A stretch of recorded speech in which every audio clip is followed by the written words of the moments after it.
tudo bem? Seja bem-vinda e bem-vindo para a parte 1 da aula de alopécias. Vamos começar?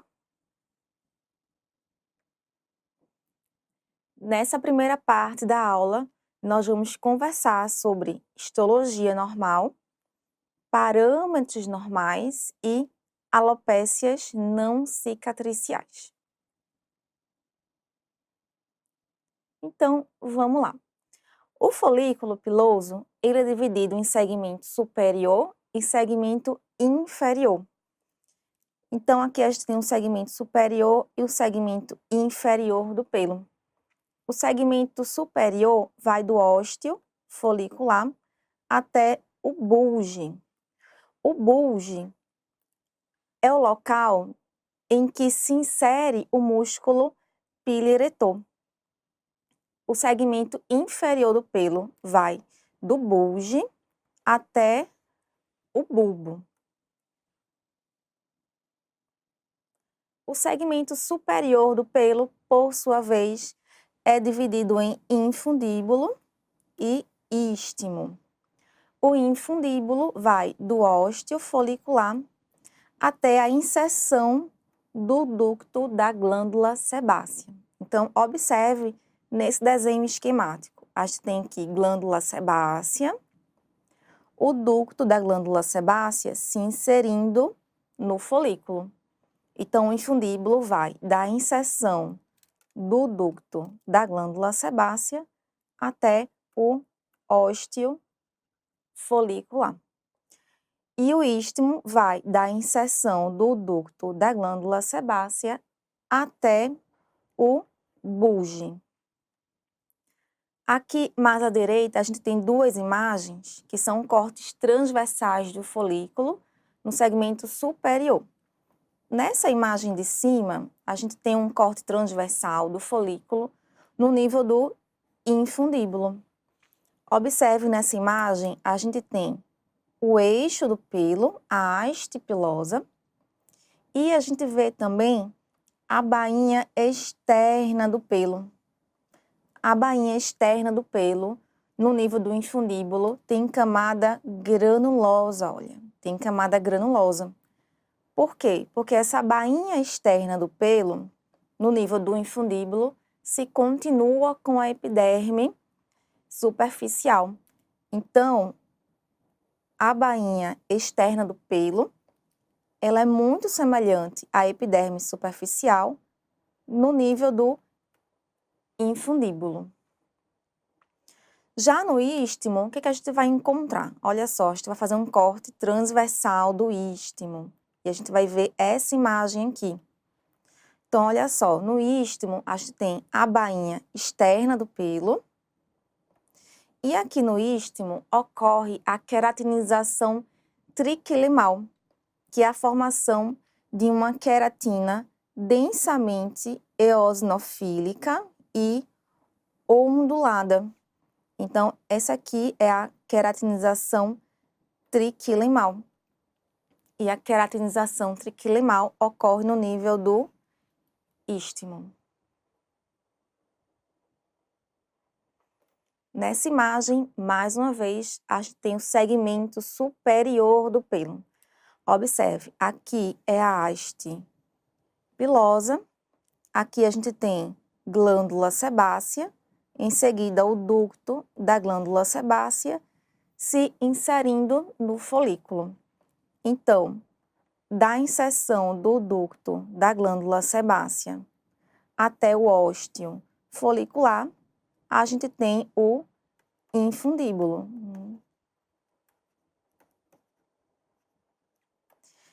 E da inserção do ducto da glândula sebácea até o bulge, a gente tem o istmo.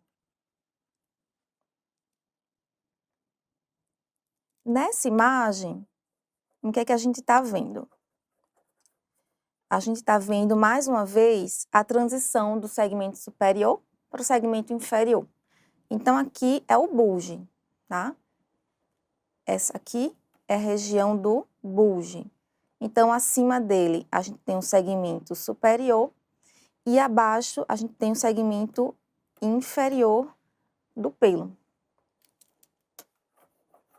Observe aqui que a gente tem a bainha externa do pelo, tanto no segmento superior quanto no segmento inferior.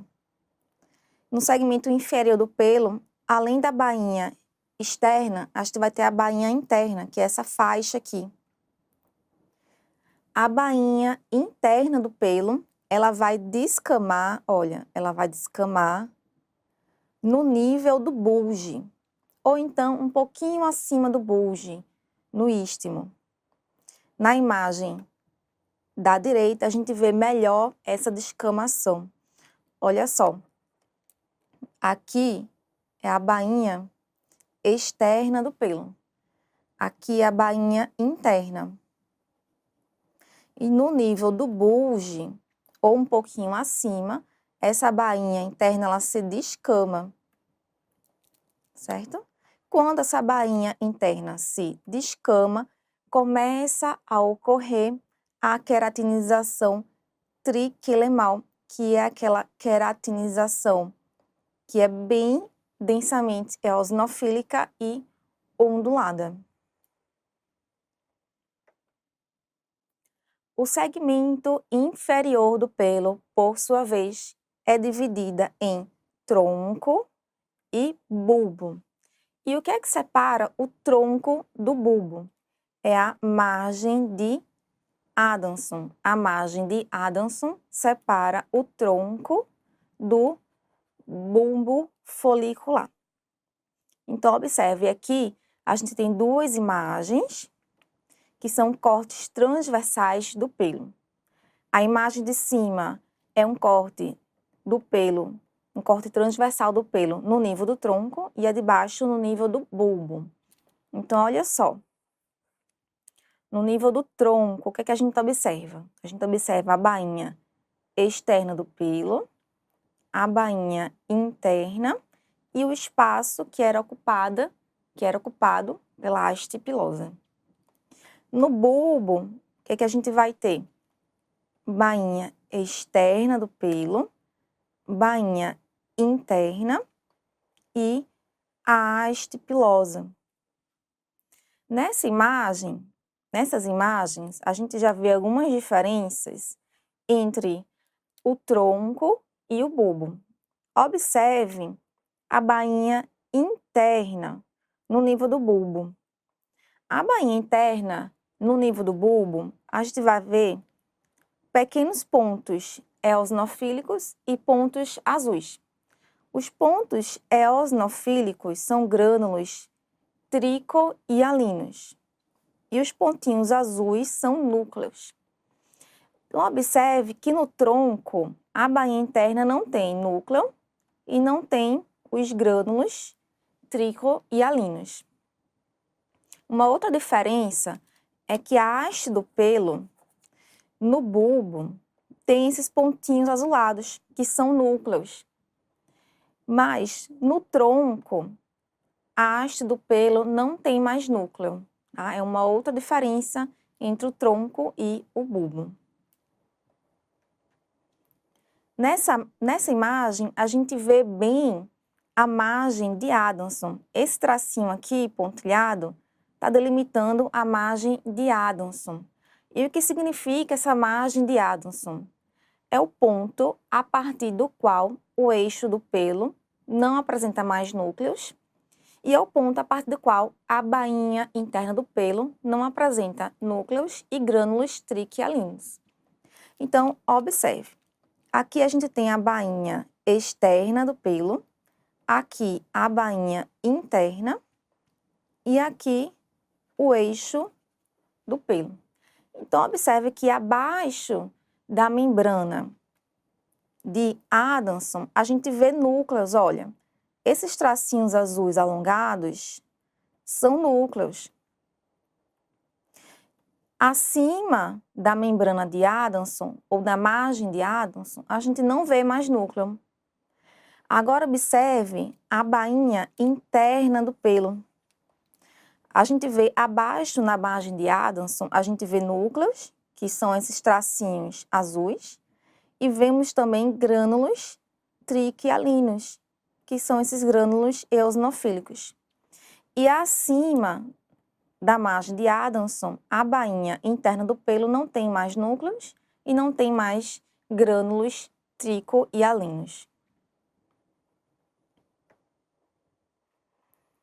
Essa imagem é a região do bulbo. No bulbo, a gente vai ter as células da matriz, que são células germinativas basaloides. Então, no bulbo, a gente vai ter as células da matriz, que são células germinativas basaloides. Entre essas células da matriz, a gente vai encontrar melanócito. A gente identifica os melanócitos porque eles têm um citoplasma claro. Então, aqui a gente tem alguns melanócitos, aqui a gente vê outro. E a gente vai observar também depósito de melanina, que é esse pigmento marrom. No bulbo, a gente vai observar também a papila. A papila é uma estrutura mesodérmica que tem origem da derme. A papila é constituída por tecido conjuntivo e vasos sanguíneos. A papila ela se continua com a bainha fibrosa externa do pelo. A bainha fibrosa externa do pelo reveste todo o folículo e se confunde e se mistura com a derme adjacente. Nessa imagem, nós temos um corte longitudinal de um folículo piloso. Vamos estudar agora do centro para a periferia. Então, no centro, nós temos o eixo do pelo. O eixo do pelo é constituído por medula, córtex e cutícula. Mais externamente ao eixo do pelo, nós temos a bainha interna do pelo, que é constituído pela cutícula, camada de Huxley e camada de Henle. A cutícula da bainha interna e a cutícula do eixo do pelo estão firmemente aderidas uma à outra, de forma que elas formam uma única camada, a camada cuticular. Mais externamente à bainha interna do pelo, nós temos a bainha externa do pelo, posteriormente a membrana vítrea e a bainha externa fibrosa do pelo. Nessa imagem, a gente tem um corte transversal do pelo.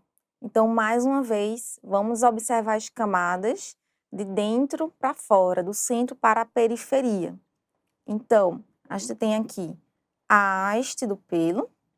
Na haste do pelo, a gente vai ter a medula e o córtex.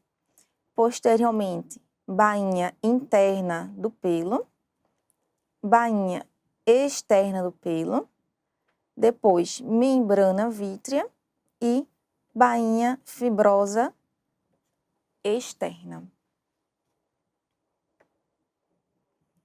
Com relação ao tamanho, os folículos podem ser terminais, quando o bulbo se localiza no tecido subcutâneo, ou podem ser velos, quando o bulbo se localiza na derme.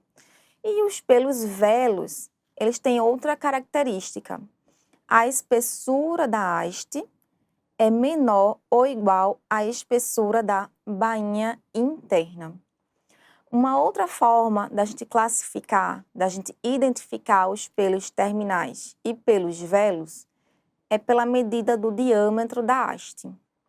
Os pelos terminais têm um diâmetro maior ou igual a 0,06 milímetros, enquanto que os pelos velos têm um diâmetro da haste menor que 0,03 milímetros. Aqueles pelos que têm um diâmetro intermediário entre 0,03 e 0,06 milímetros são chamados de folículos intermediários. Então, olha só nessa imagem da esquerda. Esse aqui é um folículo terminal. O bulbo dele se localiza no subcutâneo. A gente não está vendo nessa imagem, mas a gente projeta que ele se localiza no tecido subcutâneo. E nesse folículo aqui à direita, o bulbo dele se localiza na derme. Então, aqui é um pelo vellus. Vamos lá voltar para o pelo terminal. Olha só. Aqui a gente tem um corte transversal do folículo terminal. A gente vê a bainha externa do pelo. Aqui a bainha interna. E o canal onde estava a haste pilosa. Na direita, no corte transversal do pelo vellus, a gente vê bainha externa do pelo, bainha interna e o eixo ou haste pilosa. Observe que aqui o diâmetro da haste pilosa, ela é menor ou igual o diâmetro, a espessura da bainha interna do pelo.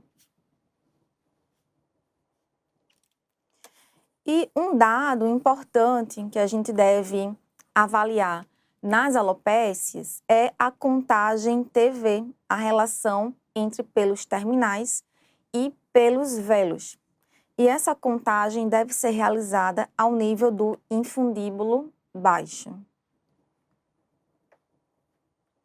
Nessa imagem aqui, eu trouxe os folículos de 3 tamanhos diferentes. Aqui, superiormente, a gente tem um folículo terminal. Aqui abaixo, a gente tem um folículo vellus. Observe o diâmetro da haste pilosa. O diâmetro, ele é igual ou menor à espessura da bainha interna. Então, aqui é um pelo vellus. E esse aqui é um pelo intermediário, um diâmetro intermediário entre um pelo terminal e um pelo vellus. Bem, e quais são as fases de crescimento do pelo? Quais são as fases do ciclo do pelo? Tem a fase de anágeno, que é a fase de crescimento, é uma fase que dura meses a anos, uma fase que dura de 2 a 7 anos. Espera-se que a maioria dos folículos estejam em anágeno. A gente espera uma contagem de anágeno maior que 85%, entre 85% e 100% dos pelos devem estar em anágeno. A fase de catágeno é uma fase de transição que dura de 2 a 3 semanas. Uma pequena quantidade dos pelos estão em catágeno, cerca de 1% dos pelos vão estar em catágeno. E por fim, a fase de telógeno, que é a fase de eliminação do cabelo. Essa fase dura em torno de 100 dias. Uma contagem de telógeno vai de 0 até 13%, mais ou menos, é considerado normal, enquanto que uma contagem maior que 20% é considerada anormal. Então, olha só essa imagem. Aqui a gente tem um exemplo de 2 folículos em anágeno. Todos os folículos que a gente viu até agora na aula foram folículos na fase de anágeno. Um outro dado importante é que os pelos terminais e os pelos vellus ciclam da mesma forma, tá bom? Pelos vellus também passam por essas 3 fases. Então, vamos lá, começar com a fase de catágeno. Na fase de catágeno, a gente vai ter a fase de transição, que dura 2 a 3 semanas. Uma pequena porcentagem dos folículos vão estar em catágeno, 1% dos folículos vão estar em catágeno. Então, o que acontece nessa fase? Na fase de catágeno, as células foliculares começam a sofrer apoptose. Então, a gente tem a apoptose das células foliculares. E, gradualmente, o bulbo desse folículo, ele começa a ascender na derme em direção à região do bulge. Então, na medida que as células foliculares vão sofrendo apoptose, o bulbo vai ascendendo em direção ao bulge. Então, observe, se a gente fizer um corte transversal do folículo encatágeno no nível do bulbo, é essa imagem que a gente vai ver. Olha só, a gente está vendo a papila e mais externamente a papila, a gente vê uma faixa fina de células epiteliais. Essas células epiteliais, elas estão num processo de apoptose. Mais externamente a essas células, essa camada de células epiteliais, a gente vai ver a membrana vítrea e a bainha fibrosa externa. Tanto a membrana vítrea quanto a bainha fibrosa externa, elas vão estar mais espessadas e vão estar onduladas.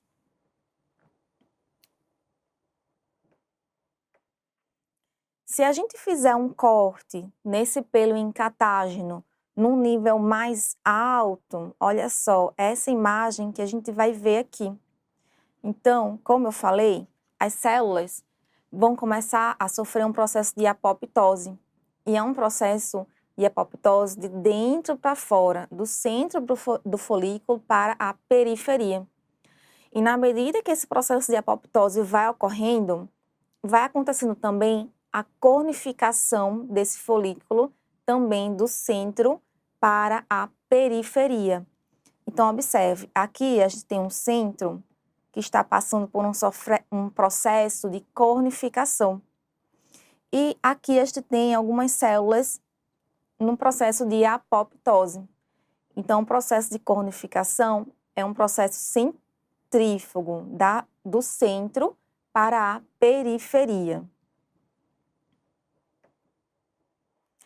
Como eu falei, né? Na medida que as células epiteliais do folículo, elas vão sofrendo apoptose, o bulbo, ele vai ascendendo em direção ao bulge.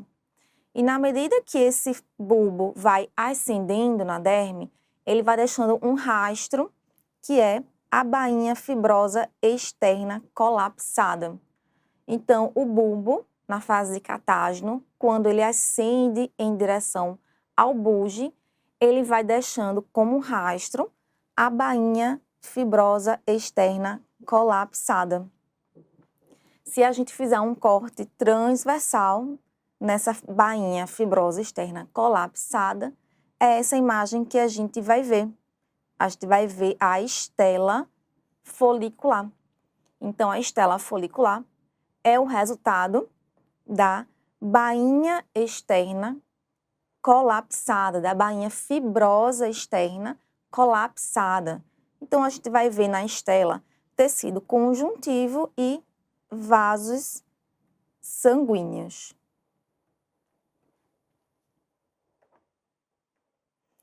E a fase de telógeno, né? Como eu falei, a fase de telógeno é a fase de eliminação do cabelo, dura em torno de 100 dias. Espera-se que de 0 até 13% dos folículos estejam em telógeno e uma contagem de telógeno maior que 20% é considerada anormal. E como é esse folículo em telógeno? Vamos começar aqui pela papila, olha só. A papila, ela vai ter essa aparência, ela vai ficar parecendo uma bola de células fusiformes intensamente condensadas. Olha só, é o que a gente está vendo aqui, ó. Uma bola de células fusiformes intensamente condensadas. É assim que a papila fica na fase de telógeno. E acima dessa papila, a gente tem o germe pilar secundário. O germe pilar secundário tem um formato de um mamilo. Olha só, esse aqui é o germe pilar secundário, tem um formato de mamilo. Se a gente fizer um corte transversal nesse germe pilar secundário, é essa imagem que a gente vai ter. E o germe pilar secundário, no corte transversal, ele tem essa aparência de asterisco, olha. Ele tem tipicamente essa aparência de asterisco no corte transversal. No finalzinho do telógeno, antes do pelo ser liberado, esse germe pilar secundário passa a ser chamado de unidade germinativa telogênica. Vamos lá. Um pouco acima do germe pilar secundário, se a gente fizer um corte transversal, a gente vai ver essa imagem aqui, olha. O processo de apoptose das células foliculares do epitélio do folículo permanece também na fase de telógeno. E no telógeno começa a ocorrer a formação da clava pilar ou clava telogênica. A clava pilar ou a clava telogênica é o resultado daquele processo de cornificação centrífugo do centro para a periferia do folículo. E ela chama clava pilar, né, ou clava telogênica, porque ela realmente tem um formato de clava, olha só. Então, esse aqui, que eu estou delimitando, é a clava pilar ou clava telogênica. E ela tem essa conformação, essa borda um pouquinho serrilhada também. Se a gente fizer um corte transversal dessa clava pilar ou clava telogênica, é essa imagem que a gente vai ter aqui. No finalzinho do telógeno, essa clava telogênica, ela se descola da bainha externa e é liberada, o pelo é liberado. Essa clava pilar ou clava telogênica, ela cresce centrifugamente, gradualmente, até quase ocupar toda a espessura do folículo. Então, nessa imagem, eu trouxe para você, para comparar um folículo em anágeno e outro em telógeno, para a gente comparar a aparência histológica. Então, olha só, no pelo entelógeno, a gente vê a clava telogênica. Só lembrando, a clava telogênica, ela tem essa periferia serrilhada. E é essa estrutura aqui que vai ser liberada quando o pelo cai. E já no final do telógeno, um pouquinho antes da clava pilar telogênica ser liberada, o folículo retoma o crescimento.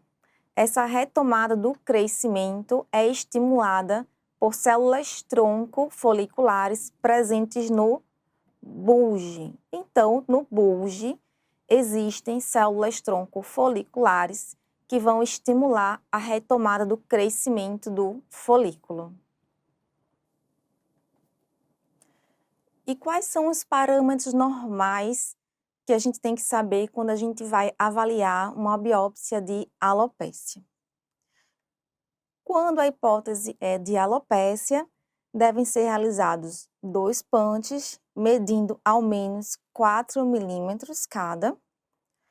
O número total de folículos é em torno de 30 a 35 folículos por punch. A relação de pelos terminais e velos é maior ou igual a 7:1. Então, para cada pelo velos, a gente espera encontrar 7 ou mais pelos terminais.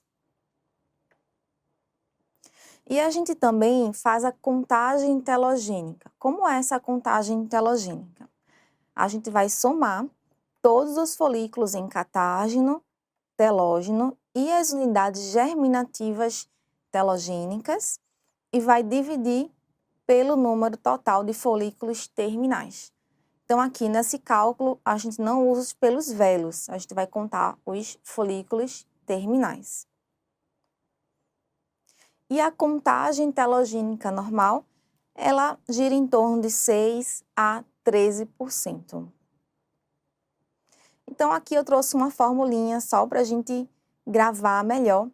A contagem telogênica, a gente vai somar catágeno, telógeno e as unidades germinativas telogênicas e dividir pelo número total de folículos terminais.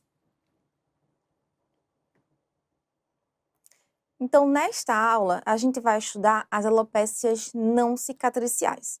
A gente vai estudar a alopécia areata, a tricotilomania, a alopécia de tração, o eflúvio telógeno, a alopécia androgenética e a alopécia mucinosa. E na parte 2, a gente vai estudar as alopécias cicatriciais. As alopécias não cicatriciais, clinicamente, têm o ósteo folicular intacto e, histologicamente, a densidade normal de pelos.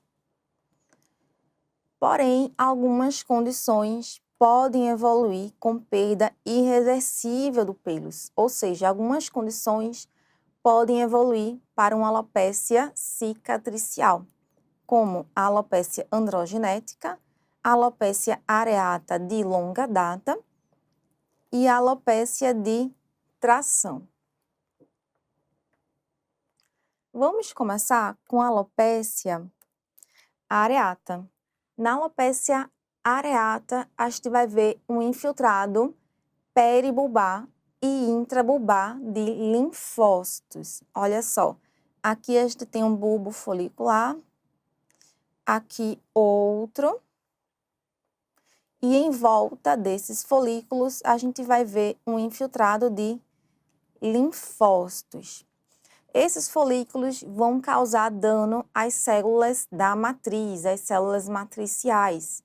Então, a gente vai ver apoptose de células da matriz, a gente vai ver espongiose e pode ver até microvesículas no bulbo. Olha só, aqui, nesse exemplo, a gente vê uma área até de espongiose, já com formação de pequenas microvesículas. Nesse aumento, mais uma vez, a gente vê o bulbo do folículo e em volta um infiltrado de linfócitos, ó. Então, a gente vai ver um infiltrado de linfócitos peribulbar e intrabulbar. E esse filtrado de linfócitos em volta do bulbo lembra um enxame de abelha, um enxame de abelhas em volta de uma colmeia. Esses linfócitos, eles danificam as células matriciais e danificam também os melanócitos. Então, na alopécia areata, a gente vai ver depósitos de melanina resultante de dano aos melanócitos. Uma outra consequência na alopécia areata é um aumento da contagem de telógeno. A gente vai ver quase 100% de pelos em telógeno. Por que é que isso ocorre? Então, na alopécia areata, assim que o folículo entra em anágeno, o bulbo sofre agressão pelos linfócitos.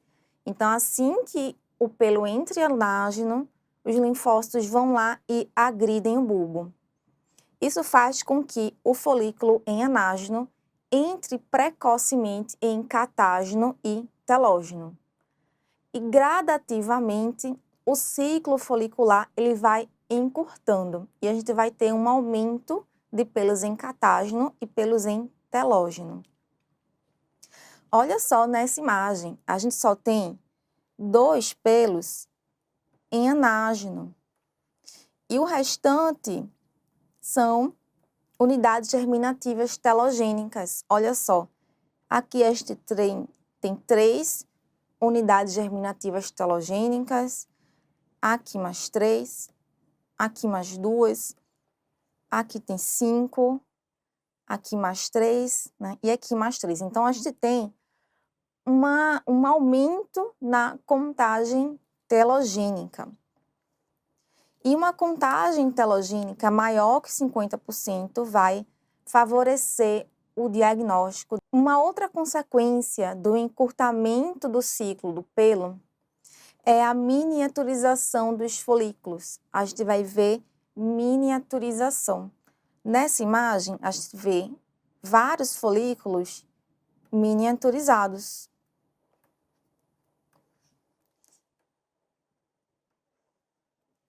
Mas aqui na alopecia areata, a gente vai ver uma miniaturização dos folículos. A gente pode ver, inclusive, pelos nanógenos. Os pelos nanógenos são aqueles pelos que produzem haste muito pequena ou então não produzem haste pilosa. E aqueles folículos que em anágeno, que não entram precocemente em catágeno e telógeno, eles vão produzir hastes pilosas dismórficas, que é a tricomalácia. Então, a tricomalácia é a produção de hastes pilosas dismórficas. E aqui na alopecia areata, essas hastes, elas ficam pequenas, distorcidas e não pigmentadas. Aqui a gente tem um exemplo de haste pilosa distorcida e não pigmentada. Então, para resumir, na alopecia areata, a gente vai ver um infiltrado linfocítico, peribulbar e intrabulbar. Esse infiltrado linfocítico vai levar ao dano das células matriciais. Vai ocorrer uma conversão prematura de pelos anágenos em catágeno e telógeno. E isso vai levar a um aumento no número de pelos catágenos e telógenos, podendo chegar a 100% dos folículos, e uma contagem telogênica maior que 50% favorece o diagnóstico de alopecia areata. A gente vai ver também miniaturização, tricomalácia e depósito de melanina. A tricotilomania é o hábito de arrancar o cabelo. Na histologia, a gente vai ver números de folículo normal, relação de pelos terminais e velos normal também. Não vamos ver inflamação, mas a gente vai ver tricomalácia, que é a formação de hastes pilosas dismórficas. E aqui na tricotilomania, a gente vai ver hastes pilosas e canal piloso no formato de espiral, mais ou menos nesse formato aqui de espiral. Olha só, aqui a gente tem um exemplo de uma haste pilosa no formato de espiral. Aqui também a gente vai ver depósitos de pigmento, ó. Depósitos de pigmento. Uma outra alteração é a avulsão parcial do folículo piloso. Então, a gente vai ver folículos parcialmente arrancados.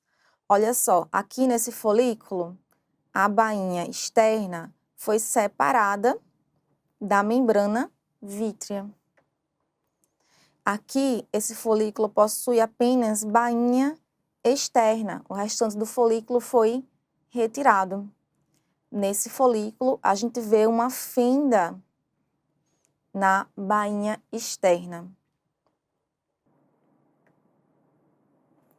Uma outra alteração é a fratura longitudinal da haste pilosa.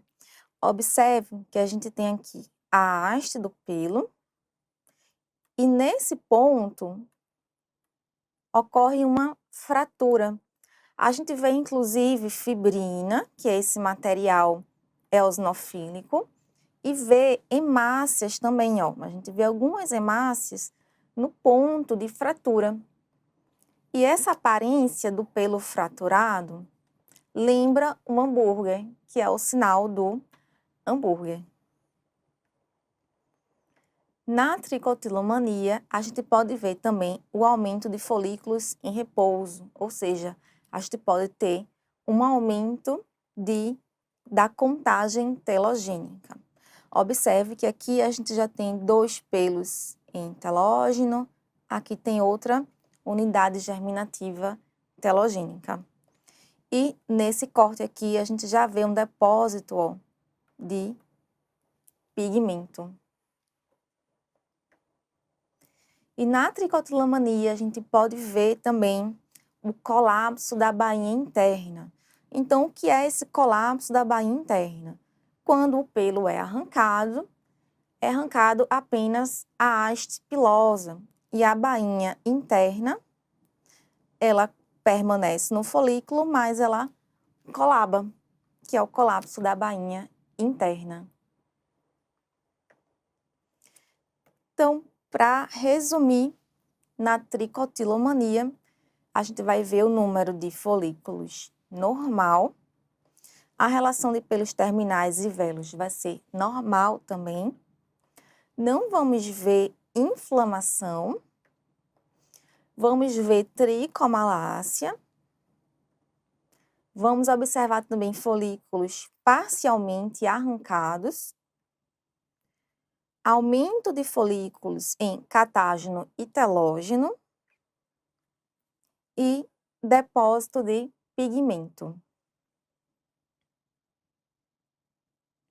A alopécia de tração histologicamente vai ser semelhante à tricotilomania, porém os achados vão ser mais sutis. E na alopécia de tração, na sua fase mais final, mais avançada, a gente pode ver um quadro de alopécia cicatricial. Essa imagem aqui que eu trouxe para você é um exemplo de uma alopécia de tração na sua fase mais tardia, em que ela apresenta um padrão de alopécia cicatricial. Então, o que a gente está vendo nessa imagem? A gente está vendo uma redução importante no número de folículos.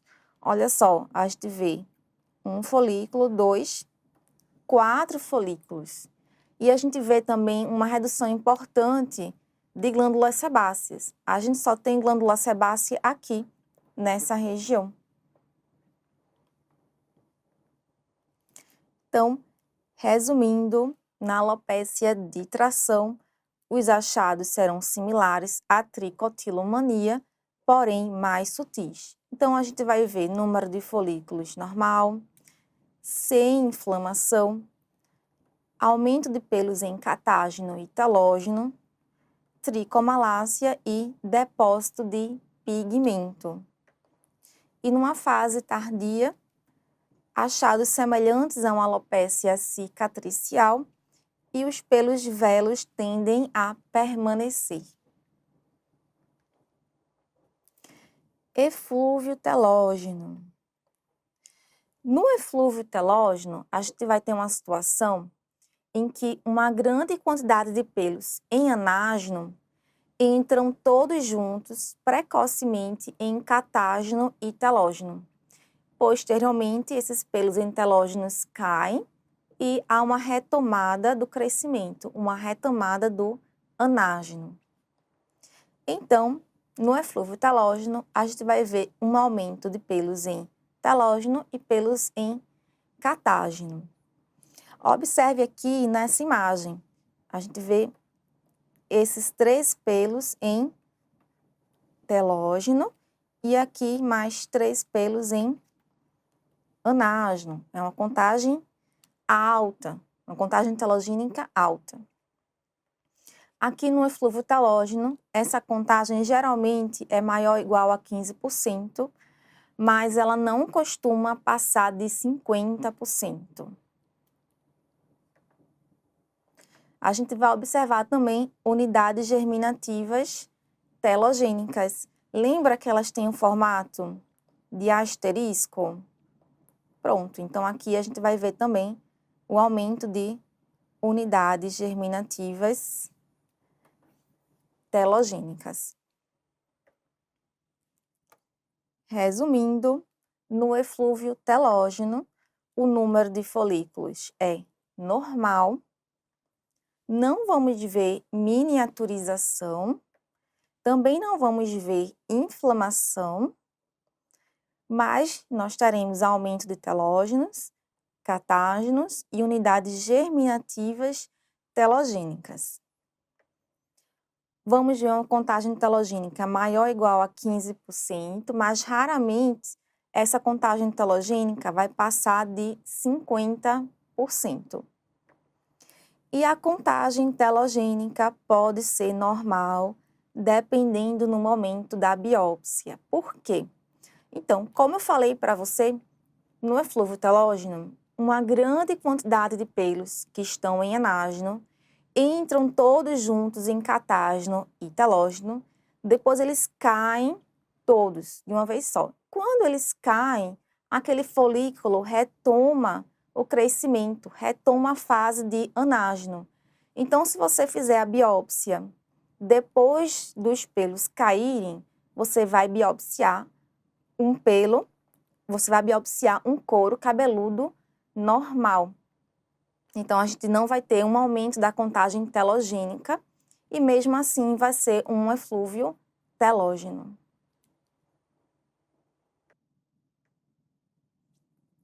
Alopécia androgenética. A alopécia androgenética é uma perda hereditária de pelos que ocorre devido ao encurtamento do ciclo do pelo. A principal característica da alopécia androgenética é a miniaturização dos folículos. A gente vai ver uma contagem, uma relação de pelos telógenos e velos menor que 4:1, e uma contagem menor ou igual a 3:1 é definitivo. Então, observe nessa imagem que a gente vê realmente uma grande quantidade de pelos miniaturizados. A gente vê aqui também, mais pelo miniaturizado, aqui também. E uma alteração que a gente vê na alopécia androgenética é uma maior variação no diâmetro do eixo do pelo. Então, a gente vai ver também pelos intermediários. O que a gente vai ver mais na alopécia androgenética? A gente vai ver uma fibrose perifolicular, que a gente já vê aqui nessa imagem, e um infiltrado linfocítico perifolicular também. Aqui nessa imagem, a gente vê mais uma vez, olha, folículos miniaturizados, aqui também, e infiltrado inflamatório perifolicular. E aqui na alopécia androgenética, a gente vai ver também um aumento de pelos velos.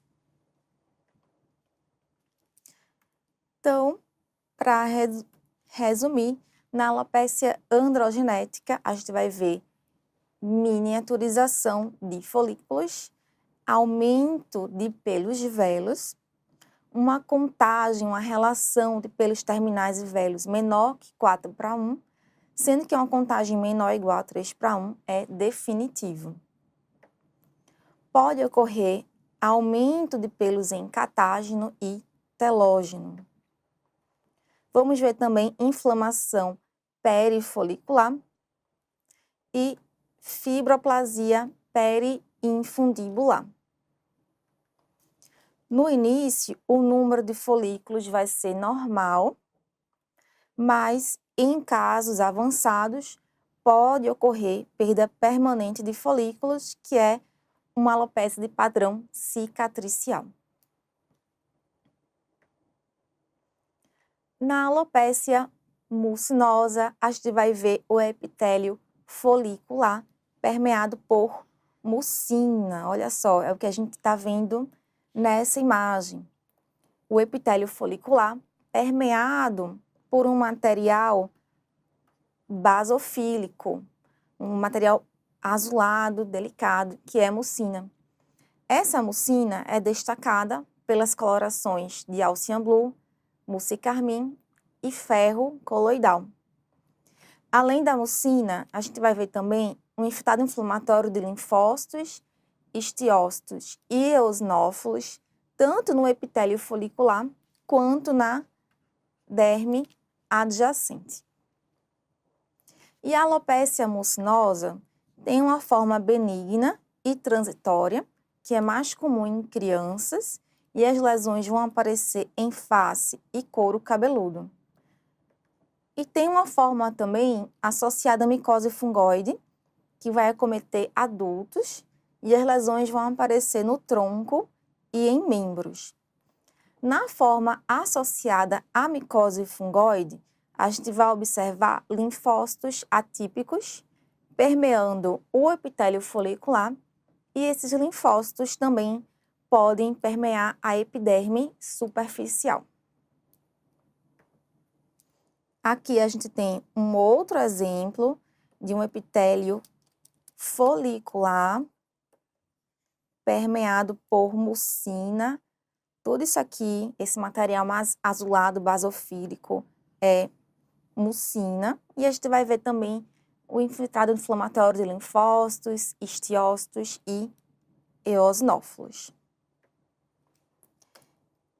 Em resumo, na alopecia mucinosa, a gente vai ver mucina na bainha externa pilosa e também na glândula sebácea, infiltrado dérmico e folicular de linfócitos, histiócitos e eosinófilos. Fibrose dérmica pode estar presente. E na forma associada à micose fungoide, a gente pode identificar linfócitos atípicos infiltrando o epitélio folicular. E esses linfócitos podem formar microabscessos de Potrier na epiderme sobrejacente. Nesse último slide, eu fiz uma tabela com as principais características das alopécias não cicatriciais. Então, vamos lá. Com relação à miniaturização, é uma alteração que a gente vai encontrar na alopécia areata e na alopécia androgenética. O aumento da contagem telogênica é uma alteração que a gente vai encontrar em todas as alopécias não cicatriciais. Mas aqui, na alopécia areata, a gente vê uma contagem telogênica muito alta, geralmente maior que 50% e pode chegar até a quase 100%. E aqui no eflúvio telógeno, essa contagem telogênica é maior que 15%, mas geralmente não ultrapassa 50%. Com relação à inflamação, na alopécia areata, a gente vai ter uma inflamação de linfócitos intrabulbar e peribulbar. E esses linfócitos peribulbares e intrabulbares vão se assemelhar a um enxame de abelha em volta de uma colmeia. Na alopécia androgenética, a gente vai ver uma inflamação linfocítica leve perifolicular. Com relação a outras características, a tricomalácia é uma alteração que a gente vai ver na alopécia areata, na tricotilomania e na alopécia de tração. E a gente tem 3 alopécias cicatriciais que, na sua fase mais tardia, podem evoluir com alopécia cicatricial, que são a alopécia areata, a alopécia de tração e a alopécia androgenética. Lembrando ainda que na tricotilomania a gente pode ver o sinal do sanduíche, que é aquela fratura longitudinal na haste do pelo. E na alopécia androgenética a gente pode ver fibrose perifolicular superficial. Concluímos a parte 1 da aula de alopécias. Espero que você tenha gostado. Muito obrigada e até a próxima!